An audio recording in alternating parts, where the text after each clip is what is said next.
দেখো বন্ধুরা, কালকে বাপের বাড়ি যাবে বলে ব্যাগটারে কীভাবে টেনে বার করছে দেখেছো? এইবার গোছানো শুরু হবে, তোমরা দেখতে থাকো। দেখো এবার সব শাড়ির বাক্সগুলো নামাচ্ছে। একটা অলরেডি নামানো হয়ে গেছে, আর একটা বের করছে। এবার করবে শাড়ি বাঁচতে বসবে। দেখো এই পাল্লাটা খুলছে। হ্যাঁ, আগে তোমার শাড়ি বেছে নাও। দেখো এবার একটা করে বার করো সব। দেখো দুটো শাড়ি বার করা হয়ে গেছে। বুঝছো, শাড়িগুলো একবার দেখিয়ে দাও। এই হলুদ শাড়ি আর ওই শাড়িটা মোটামুটি ডিসাইড করেছে, কিন্তু এখনও চেঞ্জ হতে পারে, আবার চেঞ্জ হয়ে গেলে তোমাদেরও বলছি। তাহলে তোমাকে শাড়ি বাছা হলো? আচ্ছা, দেখো ওই যে শাড়ি বাছা বেছে রেখে দিয়েছে।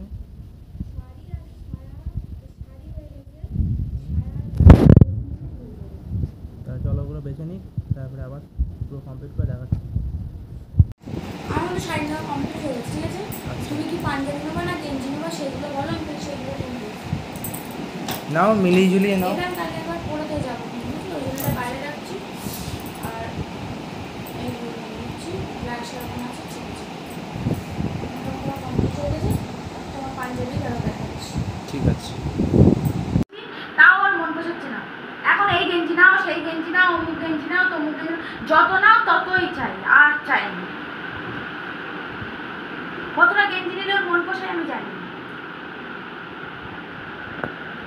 তো দেখো এবার চলে এলাম মা ঘরে।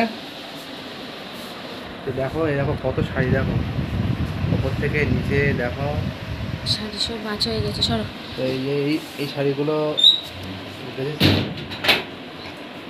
দেখাচ্ছে। দেখো এটা তো নিয়ে যাবে, এটা নিয়ে যাবে, এটা নিয়ে যাবে, এটা নিয়ে যাবে, আর এটা যাবে। ভাত চাপিয়ে দিচ্ছি, দিয়ে এবার এই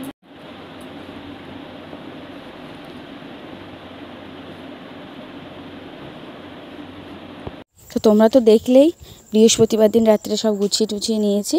তো আজকে শুক্রবার, তো শুক্রবার দিন আমি হসপিটাল থেকে ব্যাগ ট্যাগ নিয়ে চলে এসেছিলাম। তো হসপিটাল থেকে বাপিকে ব্যাগ ট্যাগ সব পাঠিয়ে দিয়েছিলাম। তারপর দিদিভাই এসেছিলো, একটু হচ্ছে তোমার পার্লারে গেছিলাম একটু আইব্রু করতে। তো সেই জন্য ওখান থেকে আমরা তিনজনে যে টোটো করে চলে আসছি। গেটটাও তো তোমাদের দেখালাম, কত সুন্দর গেট করে দিয়েছে। আর এইদিকে কিন্তু অধিবাসীর আজকে যে জল সইতে যাবে তার জন্য কিন্তু সবাই তোড়জোড় করছে। তো এরা এইদিকে সবার কিন্তু গোছানো হয়ে গেছে। আমাদের ফিরতে প্রায় 5:30 বেজে গেছিলো। তারপর বাড়িতে গেলাম। এ দেখো প্যান্ডেলটা দেখেছো, একদম কিন্তু আমাদের বাড়ির পিছন মানে সামনেটায়। দেখো একদম বুঝতে পারবো মানে বাড়ির থেকে একটুখানি, মানে একটুখানিও না, বাড়ির থেকেই দেখা যাবে এরকম আর কি। যদি আমি মাচায় বসে যে মাচায় বসে এডিট করছি সেই মাচাটায় যদি আমি বসে থাকি, এই যে দেখতে পেয়েছো মাচা, ওখানটায়, তো ওখানটায় বসে যদি আমি এডিট করি তো একভাবে আমি দেখতেই পাবো। তো এই দেখো এগুলো কিন্তু আমাদের মিষ্টু দিদিভাই কিন্তু হচ্ছে মিষ্টু দি কিন্তু করেছে ভিডিওগুলো। আমি ওকে বলেছিলাম মানে একটু ভিডিও করে নিয়ে আসিস, তো করেছে। ওই জন্য একটু হিজিবিজি উঠেছে, কারোর মাথা ওঠেনি তো কারোর বডি ওঠেনি, কারোর বডি উঠেছে তো কারোর মাথা ওঠেনি। যাই হোক, যেটুকু করেছে খুব সুন্দর করেছে। এই জায়গাটা কিন্তু আমাদের কুঞ্জ। আর এই যে সবাই তৈরি হচ্ছে যাবে, আর এই দাদুটা সম্পর্কে দাদু হয়, বয়সে নয়। তো এই দাদুটা কিন্তু ওই যে কলসি নিয়ে যাবে, উনি জল ভরে নিয়ে চলে আসবে। তো প্রথমে তো বলছিলাম যাব না, এখন তো কাকিমারা শুনছে না। তো তার জন্য আমি হচ্ছে রেডি হয়ে নিলাম। আর এইদিকে দেখো কিন্তু যে মানে অধিবাসের যে পাঠটা শুরু হবে, গানটা শুরু হবে, তার জন্য কিন্তু সব গুছিয়েও নিচ্ছে, কারণ জল সয়ে এসেই কিন্তু অধিবাসের গান শুরু হয়ে যাবে, তার মধ্যে পাঠ শুরু হয়ে যায়। যাদের ওখানে অষ্টম পড়ায় তারা তো অনেকেই জানো যে কীভাবে কী করতে হয়। আমি অতটা জানি না, যতটা জানি তোমাদের সঙ্গে ততটাই কিন্তু আমি শেয়ার করছি। তো চলো, এই যে ওরা সবাই রেডি হয়ে গেছে, যাচ্ছে। আমি রেডি হয়ে গেছিলাম, গিয়ে কিন্তু আবার শাড়ি টাড়ি খুলে ফেলেছি, যাবো না বলে, কারণ অনেকটা দূর যাবে, কষ্ট হয়ে যাবে। এই কষ্ট করে আসলাম আর ভালো লাগছে না, তার জন্য। যে কী ভিডিও করেছে আমি জানি না, দেখো হিজি বিজি গিজি করেছে, তো হাসিও পাচ্ছে, আবার ভাবছি যাই হোক ছোটো মানুষ যতটা ভিডিও করেছে ততটা অনেকটাই সুন্দর করেছে। তারপর তো আমরা বেরিয়ে গেলাম, ওদেরকে ধরতে পারিনি, তাই আমরা ক্লাবে ওকে একটু স্লিপ চড়িয়ে নিয়ে আসলাম। তারপর আমরা দুজনে হেঁটে হেঁটে চলে যাচ্ছিলাম। তারপর একটা দাদা বলল, এই তোরা যাবি? আমি যাচ্ছি, তো চল ওদের কাছে আমি নামিয়ে দিচ্ছি। তো তার জন্য তাপসদার বাইকে উঠে গেলাম। তাপসদার বাইকে উঠে এই যে দেখো পুরো গরমে ঘেমে গেছে, এত জোরে দৌড়েছি। তো যাই হোক এই যে বাইকে করে চলে যাচ্ছি, গিয়ে আমার হসপিটালের সামনে গিয়ে কিন্তু ওদের সাথে আমার দেখা হয়েছে। তো ওদের সাথে আবার যুক্ত হয়ে গেলাম, গিয়ে ওরা সবাই যাচ্ছে জলসইতে, আমরাও গেলাম, আমিও গেলাম আর কি। আর আমি কিন্তু আগে জলসোয়াটা ঠিক দেখিনি, মানে অষ্টম পরে জলসোয়া দেখিনি, কিন্তু এমনি জলসোয়া দেখেছি। তো এই যে দিলীপ স্কুলের মাঠে কিন্তু নিয়ে এসছে, মানে পুকুরে, এই যে ওখানেই হবে। ওই যে দেখতে পাচ্ছ, যেহেতু আমার ফোনটা নিয়ে গেছিলাম সেজন্য ক্যামেরাটা কিন্তু ভালো হয়নি, কারণ বড়মশাই তো বাড়িতে ছিল না, ওর তো আজকে মানে মিটিং ছিল, আরও দেরি হয়েছে আসতে। তো যাই হোক এই যেখানে জল সইছে, জল টল সয়ে তারপরে আমরা চলে আসবো। দেখো পুকুরটা কত সুন্দর লাগছে, তাই তোমাদেরকে সেটা দেখাচ্ছি, এত সুন্দর লাগছে সন্ধ্যের প্রকৃতিটা। আর দেখেছো রামধনুর মতন কালার উঠেছে, খুব ভালো লাগছে। যাই হোক এই যে এখানে কিন্তু গান হচ্ছে, আর এই যে জল সয়েছে, মানে জল সওয়া হয়ে গেছে, বরণডালা টালা নিয়ে কিন্তু এবার সবাই এগিয়ে আসছে। এই যে দাদু বলছিলাম, যে দাদুই কিন্তু জল মাথায় নিয়ে আসবে। তারপর দাদাভাই গেছিলো আমাদেরকে আনতে, যেহেতু দাদাভাই বলছে ওরা হেঁটে গেছে, আসতে পারবে না, দুটোই একেবারে কষ্ট হয়ে যাবে, তার জন্য দাদাভাই আনতে গেছিলো। এবার মিষ্টুর বায়না, ওর তো একটু লস্যি খেতে হবে, তো তার জন্য আবার লস্যির ওখানে দাঁড়িয়ে লস্যি খেয়ে নিলাম। তারপরে আমি আমাদের বাড়িতে গেছিলাম, গিয়ে আমাদের স্ট্যান্ড ফ্যানটা নিয়ে আসলাম, কারণ এখানে একটা এক্সট্রা ফ্যান আর আরেকটা স্ট্যান্ড ফ্যান হলে ভালো হবে, তার জন্য। একটু গরম আর এই এত লাইট ফ্যান চলছে তো একদমই খাওয়া হয় না। যাই হোক এই যে তোমাদের বন্ধুরা সুন্দরভাবে দেখিয়ে দিলাম কত সুন্দরভাবে সাজিয়েছে।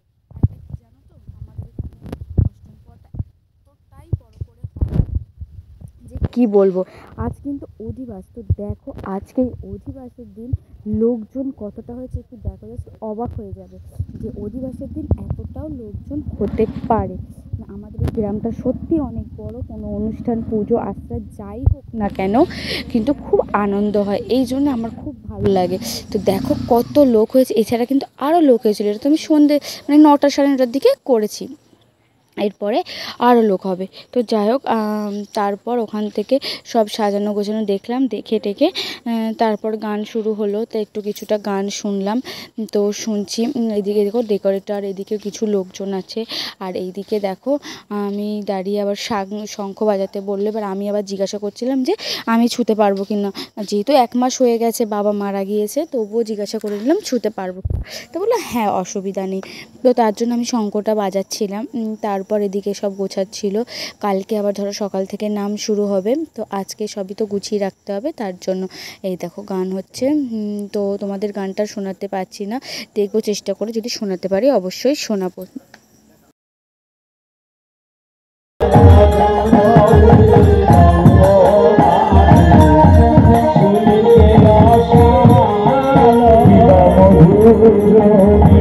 তোমাদের কিন্তু অল্প একটু শোনালাম, বেশি শোনাতে পারলাম না, কারণ হচ্ছে জানোই তো, যারা ইউটিউব করো তারা তো জানোই বেশি গান শোনাতে পারবো না আমি। তারপর খাওয়ার ওখানে চলে গেলাম, দিদিভাইরা খাওয়া দাওয়া করে চলে আসলো, যেহেতু সোনাই ঘুমাচ্ছিল শোনো, তো আমি আর ও ছিলাম, তো ওরা খাওয়া দাওয়া করে আসলো, তারপরে আমরা খেতে গেলাম, তখন ওই কজন কিন্তু ছিল, যেহেতু আজকে অধিবাস, তবুও অধিবাসের দিন বললাম দেখালাম তো তোমাদের কতটা লোক হয়েছে। খেতে দিয়েছিল ডাল, সয়াবিনের তরকারি, পাঁপড়, ভাত। Tata, good night.